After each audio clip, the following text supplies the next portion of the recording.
Today's guest is John Dean of Startup Capital Ventures, Tuputele Ventures, and the Entrepreneurs Foundation of Hawaii. John, I recently went to a lecture, and the speaker was saying that if you can make it in Silicon Valley, you should go.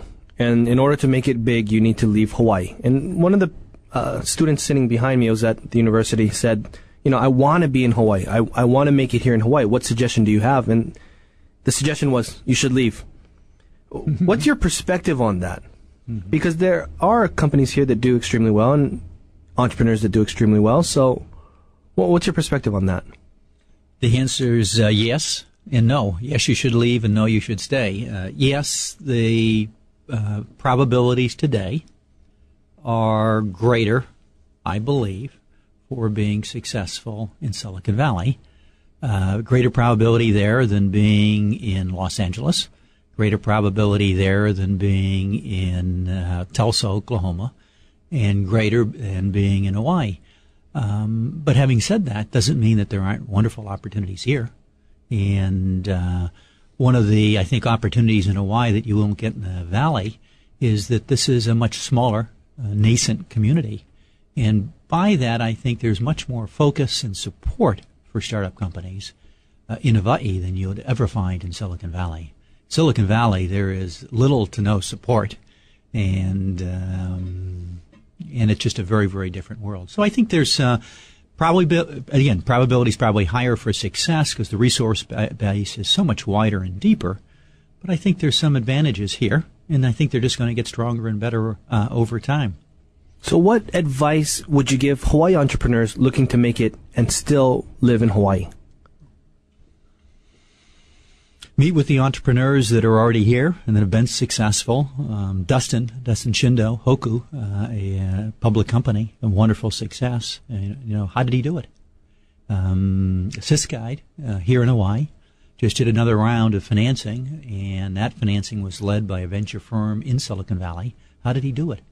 And I just think if you spend some time with the entrepreneurs, I think Hybrant Beam's an excellent reference base, and visit and ask the questions that you're asking, I think you'll come up with how all of them did it. Different paths, but a lot of similar steps to those journeys that they've taken so far. So, Carrie, he's saying, listen to Greater Good Radio. And absolutely that. So in the 1990s, you were CEO of Silicon Valley Bank, and you've also been involved in several other banks. Could you tell us, for Silicon Valley Bank, you grew the company from hundreds to thousands. How did you grow your employees to such a big team, and some of the lessons that you've learned being involved in these different ventures? As we chatted earlier, I've had the opportunity, good fortune, challenge of being CEO of 5 institutions, mostly in the financial services space. Silicon Valley, how do we do it? You need a little bit of luck. You need a great team. And you need to be able to bring that team together successfully. And we did it. We grew the bank from about a $60 million market cap to $3 billion in a 7-year period. So it was a wonderful run for all of us as an organization, and drove a lot of that through sharing. A couple things that we did there that I thought worked very, very well. One was that we worked hard to have all of our employees think of themselves as shareholders, not as employees. And I can't tell you how important that is when an employee is out in the marketplace thinking of himself, herself as a shareholder. So we shared, not among the top 5 or 10, but probably the top 30 or 40% in the bank, a stock option plan, a stock grant plan. And then in addition, every employee, based upon earnings, was able to participate in an ESOP, employee stock ownership program. And we, I think that was 15% of their base salaries. And that was the maximum we were allowed by the government. So, and as long as our earnings were above a cost of capital, which we defined as 12%. So first our shareholders had to win, and then to the extent we performed above that hurdle, all the employees did very, very well. And it was great to see because my admin assistant is an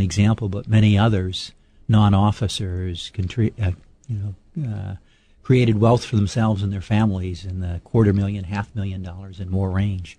So that's one, having your employees thinking of themselves as shareholders. Equally important is the thinking of all your employees, not just the top management team.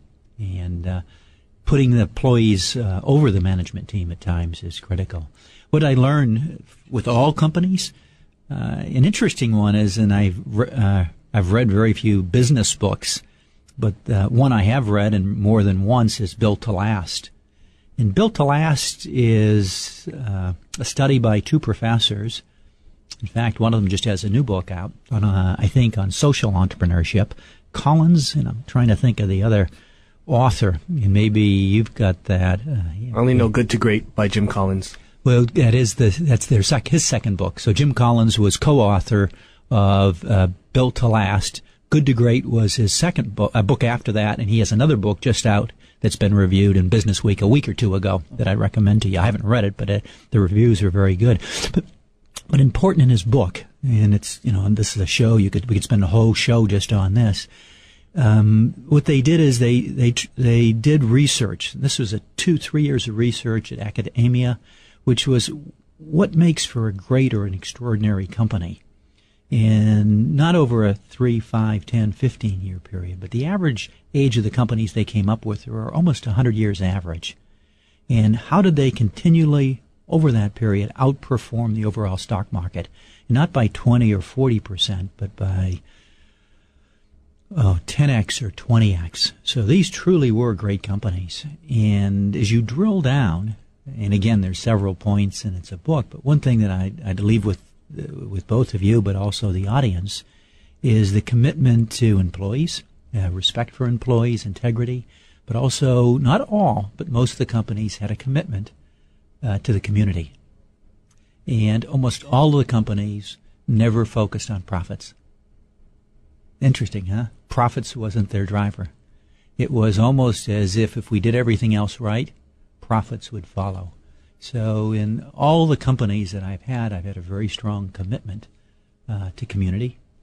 And hopefully, while you have to earn money, if you do everything else right for your employees, for your clients, typically profits flow after that. Thanks, John. We'll talk more about that after the break.